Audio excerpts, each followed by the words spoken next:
Pregnancy में बहुत सारी औरतें फिजिकली नहीं इमोशनली टूट रही होती हैं, जैसे कि stress, overthinking, fair, relationship pressure, financial tension and family expectations. और सबसे डेंजरस बात कि लोग कहते हैं स्ट्रेस मत लो, लेकिन कोई ये नहीं बताता कि स्ट्रेस प्रेगनेंसी की बॉडी के अंदर से साइंटिफिकली उसको कैसे अफेक्ट करता है।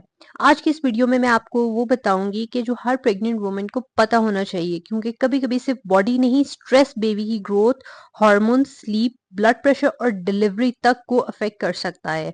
और अगर आप प्रेगनेंसी में स्ट्रेस फील कर रही हैं तो ये वीडियो आपके लिए इमोशनली भी समझना आना चाहिए और मेडिकली भी। अस्सलाम वालेकुम, मैं हूं डॉक्टर मनायर। आज हम बात करेंगे कि प्रेगनेंसी स्ट्रेस, उसके साइंटिफिक इफेक्ट्स और प्रैक्टिकल रिकवरी मेथड्स के बारे में।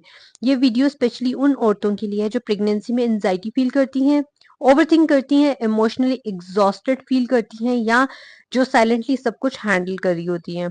और वीडियो को एंड तक जरूर देखिएगा, आपको मिलेगा एक पूरा रिकवरी प्लान। और मैं आपको बताऊंगी कि एक कंप्लीट स्ट्रेस रिकवरी रूटीन जिससे आप फॉलो करने से बेहतर फील कर सकते हैं।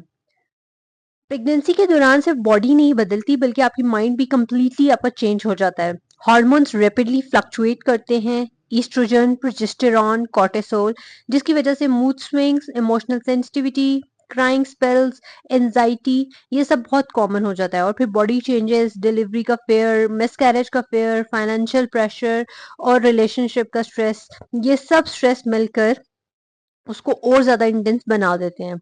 और बहुत सारी औरतें स्माइल करते हुए भी इंटरनली स्ट्रगल कर रही होती हैं। लेकिन अब मैं आपको वो शॉकिंग साइंस बताने वाली हूँ जो प्रेगनेंसी स्ट्रेस को डेंजरस बनाती है। आप इस वीडियो को एंड तक देखिएगा, तो साथ साथ इसको लाइक भी करें और दूसरे लोगों के साथ भी जरूर शेयर करें। जब बॉडी स्ट्रेस फील करती है तो कॉर्टिसोल हार्मोन इंक्रीज होता है। तो कॉर्टिसोल को स्ट्रेस हार्मोन भी कहते हैं। और शॉर्ट टर्म में तो बॉडी कोप कर लेती है, लेकिन क्रॉनिक स्ट्रेस की वजह से ब्लड प्रेशर इंक्रीज हो सकता है, आपकी नींद डिस्टर्ब हो जाती है, इम्यूनिटी वीक हो जाती है और डाइजेशन इफेक्ट होती है। और प्रेगनेंसी में मदर और बेबी दोनों कनेक्टेड होते हैं, इसलिए मदर का इमोशनल इन्वायरमेंट भी बहुत ज्यादा इंपॉर्टेंट होता है। अब सवाल ये है कि क्या स्ट्रेस बेबी को भी अफेक्ट करता है? मुझे कमेंट्स में ज़रूर बताइएगा। रिसर्च सजेस्ट करती है कि severe chronic stress pregnancy complications का रिस्क इंक्रीज कर सकता है, जैसे पुअर स्लीप हो गई, हाई ब्लड प्रेशर, अनहेल्दी खाना या इमोशनल बर्नआउट। इनडायरेक्टली बेबी की ग्रोथ एनवायरनमेंट को अफेक्ट कर सकती है। और एक और इम्पॉर्टेंट बात, अगर मदर कॉन्स्टेंटली एंशियस हो तो बॉडी सर्वाइवल मोड में चली जाती है और इसकी वजह से फटीग और एग्जॉस्शन बहुत ज़्यादा फील होती है।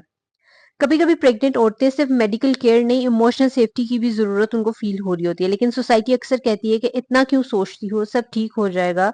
लेकिन इमोशनल ओवरवेल्म रियल होता है। बहुत सारी औरतें रात को चुप कर रोती हैं, फ्यूचर से डरती हैं, अपनी बॉडी को लेकर इनसिक्योर फील करती हैं, और फिर भी रोज स्माइल करती हैं। लेकिन गुड न्यूज़ ये है कि स्ट्रेस को मैनेज किया जा सकता है। और अब मैं आपको साइंटिफिकली इफेक्टिव मेथड्स बताऊंगी जिनको फॉलो करने से आप बेहतर फील कर सकती हैं। सबसे पहले आपने इस प्लान में डीप ब्रीदिंग एक्सरसाइज जरूर ऐड करनी है। ये आपके नर्वस सिस्टम को काम डाउन करता है। सिंपल स्लो ब्रीदिंग 5 मिनट्स के लिए आपको बहुत ज्यादा हेल्पफुल हो सकती है। नंबर 2, आपने लाइट वॉक जरूर करनी है। वॉक करने से ब्लड की सर्कुलेशन अच्छी होती है, मूड बेहतर होता है और स्ट्रेस हार्मोन्स जो हैं वो कम होना शुरू हो जाते हैं।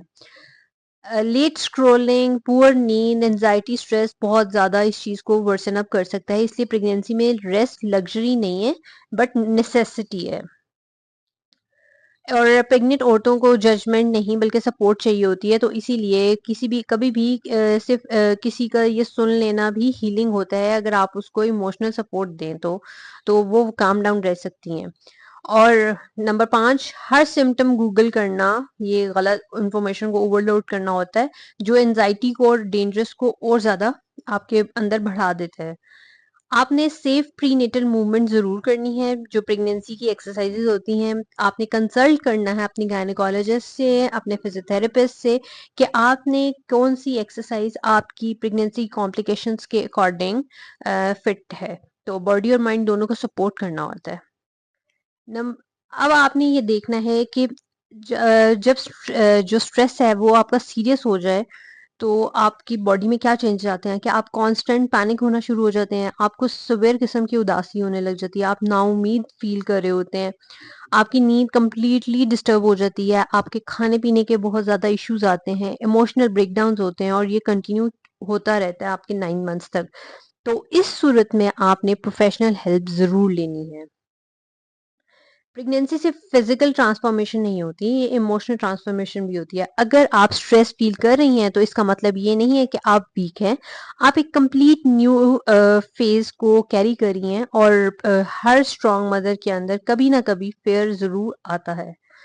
अगर आज की वीडियो आपने आपको इमोशनली या मेडिकली इसने हेल्प किया है तो इसको लाइक ज़रूर करें, शेयर करें और कमेंट्स में मुझे बताएं कि प्रेगनेंसी में आपको सबसे ज़्यादा किस चीज़ का स्ट्रेस फील होता है। और मैं आपको यहाँ हूँ वुमेन हेल्थ रिलेटेड टिप्स देती रहूँगी, डिस्कस करेंगे जो अक्सर लोग नहीं करते। मुझे कमेंट्स में अपडेट देती गया। Thank you for watching.